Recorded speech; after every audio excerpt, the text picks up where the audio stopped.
Olá, meu nome é Walter Cirro de Oliveira Júnior e hoje eu vou apresentar a vocês o trabalho sobre o incêndio no Parque Nacional das Emas no ano de 2010. O objetivo desse trabalho é mapear a área do parque, quantificar a área de uso do solo, verificar como está a área que foi atingida pela queimada e utilizar o índice de vegetação pela diferença normalizada para verificar a área plantada em torno do parque.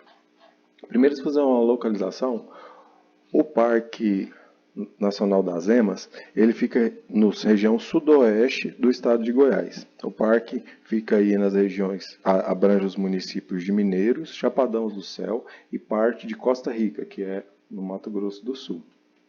Falar um pouco do parque, o parque foi criado em 11 de janeiro de 1961, o então presidente Juscelino Kubitschek, né? Ele é o maior parque de preservação do país. Ele está situado ali próximo à Serra dos Caiapós. O parque também ele é uma grande reserva do Cerrado. O Cerrado é esse bioma que compreende a 24% do território nacional, né? Nele, o parque preserva também algumas nascentes, como o do rio Jucumbá e do rio Formoso, que são afluentes do rio Paranaíba, né, do rio Paraná. E falar um pouco sobre o Cerrado, né? O Cerrado ele é predominantemente o bioma que mais aparece no parque, né? A maior porcentagem dele é por parte de Cerrado. A parte mais alta do parque, que são a Serra do Caiapoca, possui até 800 metros de altitude. Aqui eu trouxe a imagem para vocês de um cupinzeiro, né? Que é um fenômeno que ocorre nos primeiros 15 dias do mês de outubro, que é a bioluminescência do cupinzeiro, que é quando as ovas dos vagalumes começam a brilhar nos cupins. É o que eu achei muito interessante. Falar um pouco sobre a queimada, né? O Cerrado, desde a sua primeira ocupação agrícola, né? Com bem mais de 50 milhões de hectares de passagens cultivadas, ele sofreu muito porque uma das formas de limpeza dele era o próprio fogo, né? Esse estudo aqui traz um estudo do Mapa Biomas, que traz um estudo sobre as queimadas no Brasil, de 1985 até 2020. Nesse mapa nós podemos ver que o bioma do Pantanal foi, em porcentagem, o que foi maior consumido pelo fogo. Porém, se formos avaliar a questão do tamanho, o Cerrado sofreu em 733.851 km² com as queimadas, né? Outro dado interessante dessa pesquisa é que a área queimada no Brasil é maior que a Inglaterra. Aqui eu vou trazer o mapa do uso de solos do parque, né? Nós podemos ver que nas extremidades ele é uma região de mais floresta. Essa parte aqui, formação natural não florestal, é como o mapa biomas caracteriza o cerrado, por ser uma formação natural e não se adensar como uma floresta. Algo que eu achei interessante também, então intrigante, é a questão de ter uma feição de agropecuária dentro dos perímetros do parque.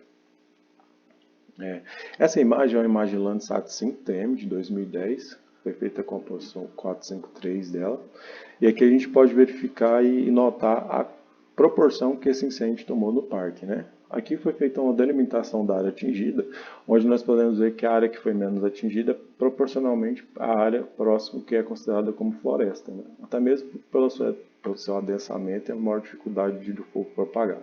Mas 83% do parque, conforme a Folha de São Paulo, foi perdido, foi consumido pelo fogo nesse incêndio de 2010. Uma informação interessante que eu verifiquei aqui é que a gente pode notar que no extremo sul do parque, algumas feições elas não sofreram influência da queimada, né? O que caracteriza que essa área estava como solo exposto. O que a gente pode notar também é que todo o entorno do parque durante esse período, na época de setembro, que é uma época que cobre as safras, né? Entre safras ali, a parte que já estava a maior parte, todos os talhões, ou a maior parte deles, estavam todos com solo exposto, né? O que pode caracterizar que quando a queimada iniciou, isso aqui também estava sendo utilizado como solo exposto, estava como solo exposto. Vendo essas informações, eu busquei algumas imagens pelo Google Earth, a gente tive uma dificuldade porque as imagens elas eram muito espaçadas, mas aqui dá para a gente ainda ver sinais dessas movimentações no próprio parque, né? Essa aqui é a imagem de 2021, onde nós podemos ver que a parte da vegetação do parque está mais coesa, aquela mancha, aquela marca que tinha aqui, ela tem ainda sinais, porém ela está mais homogênea a questão do parque. Aqui nós podemos voltar à diferença de vegetação, né, que para a época é uma época de pré-colheita, então a vegetação de exploração agrícola representa bastante destaque nessa imagem. Aqui na parte de análise, onde eu trouxe em destaque aqui a grande diferença, né, dos chapadões com a floresta, e algumas feições muito lineares me chamaram a atenção nessas imagens, né, onde eu pude notar. E aí, olhando mais no detalhe, pude notar que dentro de todo o parque possui essas retas paralelas, né, e algumas como estradas vicinais que podem ser utilizadas como turismo para as regiões bastante turísticas do parque. Buscando maiores informações, eu verifiquei que após o incêndio de 2010, o ICMBio, que é o que cuida do parque, eles fizeram uma subdivisão do parque para tentar conter outras queimadas, né? No caso, como o Cerrado e o Chapadão ele é muito plano, então eles fizeram isso na intenção de que, se caso tenha queimada, ele possa conter mais rápido. Aqui pelo índice de vegetação, pela diferença normalizada, nós podemos ver que a resposta dentro de todo o parque, fora que essas diferenciações de vegetações normais dentro do parque, ele teve uma resposta igual, onde as maiores respostas foram justamente nas áreas de exploração agrícola. Aqui eu trouxe também uma comparativa, né, as duas imagens para ver o parque durante a queimada e como ele está agora. Muito obrigado.